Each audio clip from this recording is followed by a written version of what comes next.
Holy shit. 483. Holy shit. Luffy is out of action in the same chapter where Usopp says, don't you think that Luffy's new technique takes too much of a toll on him? I'm really worried about him. You have Kuma, Bartholomew Kuma. One of the 7 warlords, the one who had Nami so shook. He takes out a group of fodder and then he turns around and he says, Pirate Hunter Zoro, I'm going to start with you. Dude, this soon. I thought maybe he would play the Aokiji role, right? I was thinking maybe he was going to watch, come back with a report, or maybe he was no longer on the island. He's gonna fight the Straw Hats, and the captain's out of it. There's no way in fucking hell that these guys can pull this off. There's no way. I don't know how they pull this off. Maybe Lola and the rest of the zombies buy enough time for Luffy and the crew to escape. That'd be really cool, and that would make me stop my whole thing of saying Oda don't kill shit. Okay? Even if they disappear, I don't know where the hell they're going to right now. Like, I don't know where they're going. So as far as I'm concerned, they're all dead. They've all been taken to fodder hell. Or, as I like to say, they've all been taken to eternal Yamcha. So, they're gone. Okay? Until I find out exactly where they go, they're dead to me. So, maybe this will be their way of repaying Luffy and the others. And I love the fact that Zoro, as soon as he sees that Luffy's out of commission, and everyone's starting to freak out, he says, just step back, I'll take him. That is some supreme alpha shit. Like, that is something, the number on my jersey, 24, the Los Angeles Lakers, that's something Kobe Bryant would have done. Like, when the chips are down and you need the game to be won, Kobe might not always hit the shot, but he's not afraid to take it. And if the next person is too afraid to take the shot or is unable to, 24 is going to take that damn shot, and if it goes in, it goes in, and if it doesn't, he'll live to shoot another shot. And that's what Zoro does. Zoro just charges in on some supreme alpha shit, and before he can get his sword drawn, you got Kuma just looking down at him, saying he's about to start with him. And that leads me to believe that we are going to see a sacrifice, but it's not going to be on the Straw Hats end. I think it's going to be on the different pirates from Thriller Bark. And what I love about this is we could see someone like, say, Lola basically look up and say, I gotta take this. You know, like my crew's being wiped out. Zoro and them, they helped us get our shadows back. I gotta step in. Even though she warned them not to because he's too strong, the chips are all on the table. It's go for broke time right now. Or in basketball, just in sports period, we would say this is the clutch moment. Where in the last 5 minutes of the game, you either elevate your game or you succumb to the pressure. And this is the clutch moment. You know, Luffy at this point has basically fouled out of the game, and it's up to his crew, his teammates, to come through and finish it. And the stakes cannot be any higher, because one of the things that Kuma gets is he gets told, we just replace Crocodile. We can't have another warlord being taken out. It would tarnish the name. It'll bring the value of it down. We cannot let word of Moria's defeat spread. But the crazy thing about this is that word has already spread, because everyone who lost their shadows all across the world, who have been living in hiding, they've been living out, you know, away from the sunlight, they've got their shadows back. And it's so telling that Oda, like I said, he hits you with the heavy hand and he hits you with the soft hand. Gives you something soft and very feel good in the beginning, and then at the end he just hammers something home on you. And so when you start off on the chapter and the Straw Hats are all celebrating, like, yeah, we got our shadows back. We got Sanji. It's like, oh my God, Robin, if you're going to heaven, I'm going to go with you too, baby. And he's just kind of wiggling his hips and everything, doing like the super cartoony stuff. And you got all the people getting their shadows back. They're getting super excited, saying Moria must have been defeated. And the world government's already moving in. And it's almost like the Buster call, what happened with Robin's hometown. They like annihilate everyone. We can't have any witnesses. No witnesses. It'd be preferable if Moria's still alive, but if he isn't, we're not taking any added precautions. Just go ahead, annihilate them, and wipe them out. This was a huge chapter, and I was not expecting Oda to have this happen here. This is a very unexpected plot twist. So I'm really excited to see what happens next and what could happen with the Straw Hats. But the big thing is I want to see the crew somehow escape. You know, I'm still of the belief that because of what happened at Ian's lobby, the Straw Hats need to go into hiding. And I'm going to take it back, right? You know, I'm a late 90s, early 2000s baby, right? You know, those were like my developmental years. If you don't know what I'm referring to, your developmental years are like your middle school, high school years. And for me, you know, one of the games I loved to play was Grand Theft Auto, right? And that's like when Vice City and San Andreas, all of that. And one of the things you get is like you get like a little radar that tells you how hot you are, and you could only commit certain crimes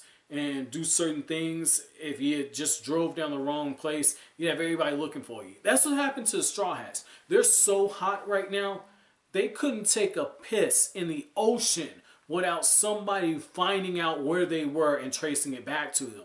They gotta lay low. They gotta lay low. Like what happened on Ian's lobby is enough to say they need to lay low for at least half a year. But the fact that they've taken out another warlord so soon after the fact, and it's potentially spread to every corner of the world, and you have the world government saying that they're officially too powerful, you might as well stack another year on top of that. So they got to lay low for at least a year and a half.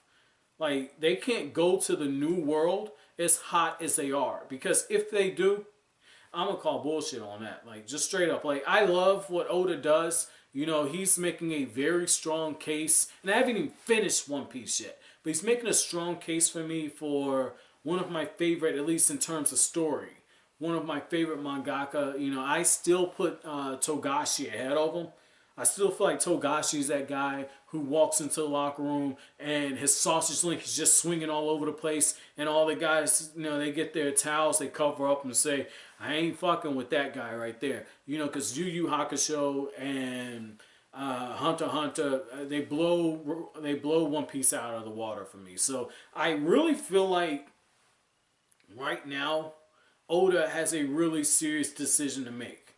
How far is he going to let Luffy stir the pot up before he kind of pulls back? Because they have to go into hiding. They have to get stronger. Once again, Oda, in a very subtle way, is pointing out that there's a power gap. Because apparently Moria, for as cowardice as he is, at one point was able to go toe-to-toe with Kaido, who's one of the strongest people on the other side of the Grand Line in the New World. And yet we have the 7 warlords, who some of them, and like in the case of Kuma, are still too powerful for Luffy to hope to take out. And I know, like with One Piece, you know, some of it comes down to, can you kind of outsmart your opponent some? We're starting to see more strategy in it. And yet it took all the Straw Hats working together. They're not always going to be in situations where they're able to work together. I love the team up that we got in this, but following typical shonen fashion and tropes, and Oda uses them. Like we saw it in this chapter where, you know, Zoro's just like, look, man, we were just trying to get our own shadows back. The fact you got your shadows back, look, man, we weren't even planning that shit. Like, you just go sit your ass down somewhere. You don't even thank us for shit. Especially when Lola's like, I will give myself as a concubine, and she's basically got the panties out, and she's like, come take it, big boys. And all Straw Hats like, no, we don't want none of that. You got Nami coming through like the typical shonen female lead. She smacks Zoro across the face, and she's basically getting on to him for being a fucking inconsiderate dumbass. And she's like, look, they're trying to thank us, you idiot. Like, we know Oda's going to adhere to some of the typical shonen tropes, but this is what's key about all of this. They're going to have their one-on-one fights, and Luffy's going to have to fight some really insane people. So, just by that logic, the fact that he's out of commission, yet again, this is telling. Because Rob Lucci wax that ass. Like Mr. Miyagi was like, wax on, wax off, wax everything. That's what happened on this shit. Luffy got the win at the brink of time where his crew was about to be erased. Luffy, as a leader, holds his crew's fate in his hands. So that in itself tells you that Luffy's not ready. He twice has gotten to the point where his crew just barely escaped. And if you count the Aokiji shit, because Aokiji, if he was bloodlusted, all their asses would be dead. All of them would be dead.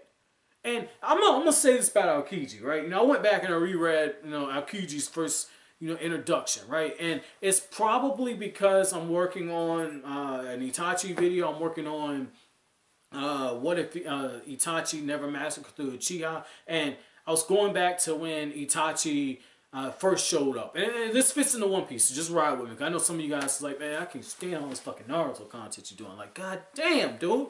I want more One Piece. One Piece is coming. I just gotta get caught up. Like, I gotta get caught up. You guys know that. Like, hell, like, I fucking love One Piece. I gotta ride with it this way. But, so I was going back and I was reading, and I want to say it's like volume, like 15, 16 of Naruto. And, you know, somewhere in there. And one of the things that we see is after Itachi puts Kakashi in the Infinite Tsukuyomi, not the Infinite Tsukuyomi, in the regular Tsukuyomi Genjutsu, Kakashi, as he comes out of it, he's getting ready to collapse, he says, that was the full 72 hours. He could have just killed me. Why didn't he? And you got this moment where Itachi, his eyes, they're kind of shaking a little bit. And you know it's from the Mangekyo strain that's being put on him. But at the same time, the way Kishimoto draws him, you see a little bit of indecision there. And I feel like it's something similar with Aokiji. I can't put my finger on it. But we know there's something there with Nico Robin because he's let her go. He's taken an interest with her. He is one of the admirals, and yet he's helped him escape. He said to Luffy, like, I honored, you know, our, you know, pact. You know, I said that I'd let your crew, I spare him if we fought. And yet, he could have just killed Luffy right there. He didn't do it. This is screaming some Itachi shit, man. I just don't know how. But it's some Itachi shit going on right now. It's some Itachi shit. Like, I don't know exactly how it's going, but one of the things you have to remember is if Aokiji, okay? Hear me out for a second. If Aokiji is one of the admirals, and the Navy are the good guys, and Luffy and the Straw Hats are bad guys, and yet when we look at it, the Navy and the world government, what are they doing? They're employing fucking pirates and allowing them to do whatever the hell they want. And they're covering up what happened with the other people that they had like the war with during that blank period that Nico Robin's people are researching. And he took interest in Nico Robin and Nico Olivia. Aokiji could very well be like Itachi. He's actually good to his core because we're seeing the same shit with Itachi, where Itachi could have just taken Naruto and he didn't. And as we found out, like in volume 43 of Naruto, it's exactly volume 43, we found out that Itachi was acting in the best interest of Konoha. Aokiji could very well be looking at the Straw Hats and saying, I'm an admiral and yet I'm seeing all this corrupt shit. I'm seeing all this corrupt shit going on. And one of the things that he's doing is saying they might be the conduit for change. And I think that that's why he didn't kill Luffy at that point. So the reason why I bring that up is you have somebody like Kuma who is just as overpowered as Aokiji in terms of the power gap.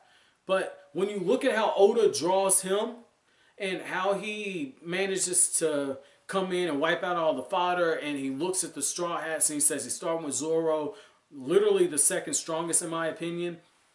He's starting there. It tells you that he's acting completely different than Aokiji. Like, Aokiji did not show this level of bloodlust when he was attacking the Straw Hats. So it was almost like he was testing their abilities. Same way that Itachi tested Kakashi while putting on a show. I'm not sure where Oda's taking this, but yet again, we see Luffy fighting someone high level, and someone just like Aokiji who has been observing the Straw Hats. And it's very telling that Oda has Aokiji mention he's been watching them, and then he has Kuma watching the Straw Hats in a similar way. And yet Kuma is fighting in a completely different way. He's going completely for the jugular. Whereas Aokiji didn't. And maybe you could say it's Aokiji's personality. He's very laid back. And yet, I'm not sure that's completely it. So I'm going to cut this off here because I'm really excited to get into the next chapter. But my chapter question to you guys is, what were your thoughts on the fact that Aokiji managed to toy around with the Straw Hats and didn't kill them, and yet you got Kuma, who looks like he's going straight for their jugglers in this upcoming fight? What were your thoughts on how Oda managed to kind of put up the differences between the two? But as always, guys, if you like anything I had to say, don't forget to comment, rate, subscribe, and share. Thank you so much for watching the end of the video, guys. Have an awesome day.